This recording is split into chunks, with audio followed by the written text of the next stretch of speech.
हिंदी व्याकरण तथा रचना 3। पाठ 1 भाषा एवं व्याकरण। पढ़िए और समझिए। उपर्युक्त चित्र में दो लोगों के बीच बातचीत हो रही है।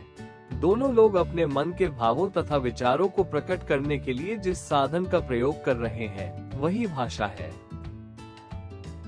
जिस साधन के द्वारा हम एक दूसरे के मन के भावों या विचारों को समझते हैं उसे भाषा कहते हैं। संसार के अलग अलग देशों में अलग अलग भाषाएं बोली जाती हैं, जैसे अंग्रेजी, चीनी, जर्मन, फ्रेंच, हिंदी, अरबी, फारसी, उर्दू आदि। भारत में अनेक मान्यता प्राप्त भाषाएं बोली जाती है। भाषा के रूप। भाषा के दो भेद हैं। 1 मौखिक भाषा, दो या दो से अधिक व्यक्तियों का आपस में बोलकर अपने मन के विचारों को एक दूसरे पर प्रकट करने को मौखिक भाषा कहते हैं। 2 लिखित भाषा, अपने विचारों को लिखकर प्रकट करने को लिखित भाषा कहते हैं। लिपि, प्रत्येक भाषा के लिखने के लिए कुछ चिन्ह होते हैं। चिन्हों के प्रयोग करने के ढंग को लिपि कहते हैं। हिंदी भाषा की लिपि देवनागरी है। संस्कृत की लिपि भी देवनागरी है। अंग्रेजी की लिपि रोमन, उर्दू की फारसी तथा पंजाबी की लिपि का नाम गुरुमुखी है। देवनागरी लिपि, रोमन लिपि, फारसी लिपि। बोली, भाषा विस्तृत क्षेत्र में बोली जाती है, जबकि बोली एक सीमित क्षेत्र में बोली जाती है। ब्रज में बोली जाने वाली ब्रज, अवध, लखनऊ क्षेत्र में बोली जाने वाली अवधी, हरियाणा में बोली जाने वाली हरियाणवी, राजस्थान में बोली जाने वाली राजस्थानी बोलियां हैं। व्याकरण, ग्रामर, भाषा को शुद्ध लिखने व पढ़ने के लिए कुछ नियम होते हैं। भाषा में इन नियमों के संग्रह को व्याकरण कहते हैं।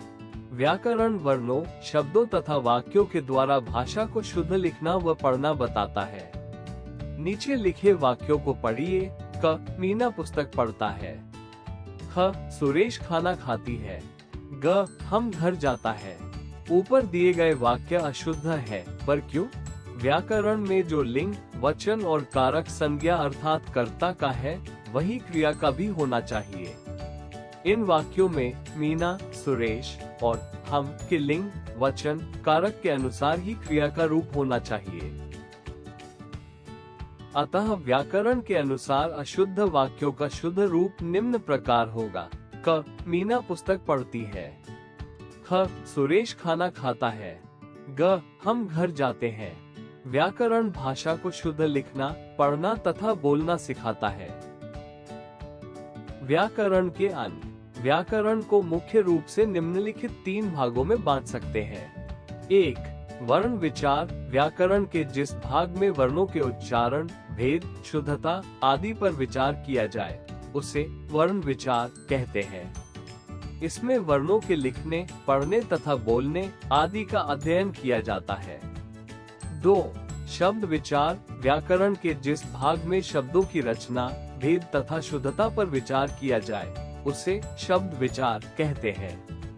3 वाक्य विचार। व्याकरण के जिस भाग में वाक्यों की रचना, प्रयोग, भेद तथा शुद्धता पर विचार किया जाए उसे वाक्य विचार कहते हैं।